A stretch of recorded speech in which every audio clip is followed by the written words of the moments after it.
Hi, this is Anna Moon. I decided to do some other videos besides my rock painting tutorials.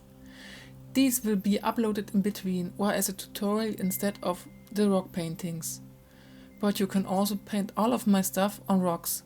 The painting ground is almost irrelevant with acrylic paints. Today I show you my painting process for this ladybug.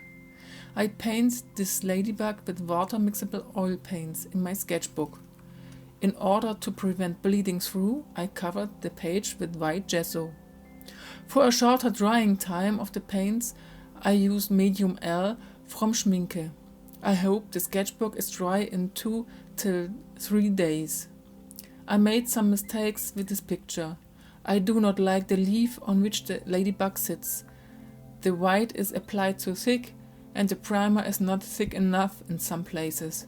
You never stop learning. Now I will shut up and let you enjoy the video. See you next time.